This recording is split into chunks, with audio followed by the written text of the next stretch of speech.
ketika aku melakukan aktivitas lagi, aku pasti keluar lagi gitu. Jadi bener-bener 4 bulan tuh aku sama sekali nggak ngelakuin aktivitas apapun, karena pas seminggu bed rest total aku nggak keluar lagi, dan setelah itu aku melakukan aktivitas aku keluar darah lagi. Halo Bun, Assalamualaikum warahmatullahi wabarakatuh. Kembali lagi di channel YouTube aku, Nita Dewi. Oke Bun, jadi kali ini aku tuh bakal sharing ke bunda-bunda tentang pengalaman plek dan pendarahan aku di trimester pertama. Tapi sebelum itu, bunda jangan lupa di subscribe dulu video aku, YouTube channel aku, dan jangan lupa di like. Lalu bunda boleh komen-komen aja di kolom komentar ya Bun, apa yang bunda rasain, nanti insya Allah aku balas ya Bun. Jadi aku mau bacain komen aja ya Bun. Jadi sekalian aku mau sharing juga gimana cara menanganinya. Jadi yang pertama ada yang komen nih Bun ke aku, namanya @Presilia Yulanda. Katanya, "Bun, waktu trimester 1 kata dokternya kenapa bisa sampai pendarahan terus Bun?"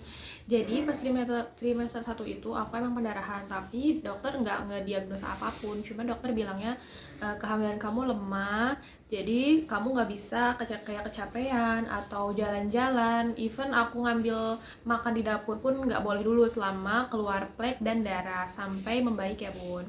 Nah aku tuh membaik sekitar 4-7 hari ya Bun. Jadi aku plek itu dari hari pertama sampai hari keempat. Terus kadang juga aku keluar darah kayak darah coklat gitu, cuman kayak lendir darah gitu. Nah selama seminggu aku bed rest, nggak sama sekali jalan, nggak sama sekali keluyuran, pokoknya tiduran, nggak sama sekali duduk ya Bun, bener-bener tiduran, nonton TV atau nonton YouTube. Dari Indah Novianto ya. Nah, kata Kak Indah, "Kak, selama bed rest masih terasa kram perutnya kah? Aku juga lagi begitu." Nah, lagi bed rest itu aku emang kerasa kram perut, terus sensasi kayak begah gitu, terus perutnya tuh kayak kencang gitu waktu pas aku bed rest. Itu aku bed rest 4 hari. Aku ngerasa kayak perut aku masih sakit, masih kayak kram-kram gitu, masih kayak mau head gitu ya Bun, kayak panas. Terus perutnya tuh ngerasa kayak kencang-kencang, itu masih Bun sampai hari ke-7. Nah kalau misalkan aku udah nggak keluar plek atau darah, sakitnya yang udah nggak ada gitu. Itu sakit, aku ngerasain sakit itu pas saat aku plek atau pendarahan saja. Kak Indah balas lagi, "Kak mau tanya lagi, selama bed rest langsung nggak keluarkah atau nunggu seminggu dulu baru hilangnya? Volume sih aku berkurang dari hari pertama dan kedua, jadi sehari cuma 2 kali ganti, tapi masih tetap keluar, masih bertahap mungkin ya."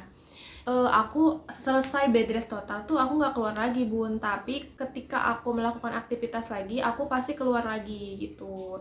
Jadi bener-bener 4 bulan tuh aku sama sekali nggak ngelakuin aktivitas apapun, karena pas seminggu bed rest total aku nggak keluar lagi, dan setelah itu aku melakukan aktivitas aku keluar darah lagi. Jadi aku memutuskan untuk nggak melakukan aktivitas apapun lagi sampai aku resign kerja waktu itu kan.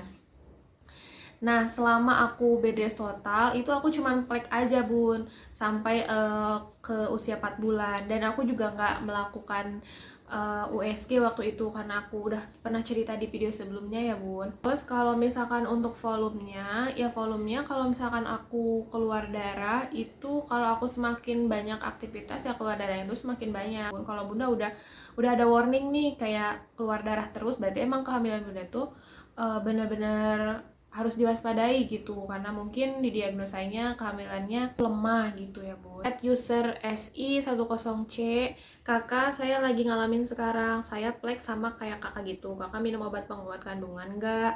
Waktu aku itu nggak diresepin obat penguat kandungan ya Bun, jadi aku selama aku keluar darah atau plek itu aku nggak minum apapun kecuali asam folat.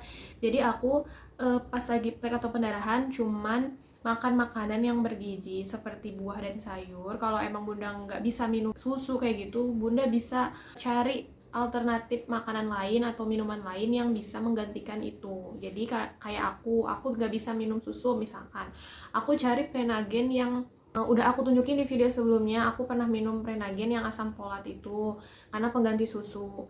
Nah nanti aku kasih tahu kayak gimana ya gambarnya ya. Ini aku minum itu. Terus aku juga minum asam folat yang kayak dari vitamin gitu, obat tablet gitu. Nama vitaminnya itu Polamil Genio yang kayak gini. Nah, aku juga minum itu. Jadi aku sama sekali nggak diresepin apapun dari dokter. Pokoknya aku cuman bed rest total, tiduran bener-bener full tiduran. Terus aku minum asam folat. Terus aku makan makanan yang bergizi. Tapi karena aku nggak minum susu, aku minum yang tadi yang Prenagen itu yang di botol, yang rasa delima itu. Nah, itu adalah beberapa pertanyaan-pertanyaan dari bunda-bunda yang lagi ngalamin juga flek dan pendarahan seperti aku. Aku mau nyaranin ke bunda-bunda, kalau misalkan bunda lagi ngalamin flek atau pendarahan itu kuncinya cuma satu, bunda tuh harus bed rest total. Apapun alasannya, ya harus bed rest, tiduran, benar-benar tiduran kalau emang bunda pengen memperjuangkan janin yang ada dalam kandungan bunda. Yang kedua, bunda tuh harus makan dan minum yang bergizi kayak tinggi asam folat gitu. Terus yang ketiganya bunda tuh nggak boleh stres, karena sebanyak apapun makanan yang bunda makan, terus bunda bed rest total, kalau pikiran bundanya negative thinking atau pikiran bundanya tuh stres gitu, itu nggak akan ngebantu apapun. Jadi semuanya tuh ada di pikiran. Jadi positive thinking aja, semoga janin yang ada dalam kandungan kita tuh sehat-sehat terus kayak gitu. Oke bun, mungkin itu aja video kali ini. Semoga video ini bermanfaat untuk bunda-bunda ya. Aku doain semoga bunda-bunda yang lagi hamil di trimester pertama bisa selamat dua-duanya sampai lahiran nanti ya bun. Terima kasih sudah menonton. Assalamualaikum warahmatullahi wabarakatuh.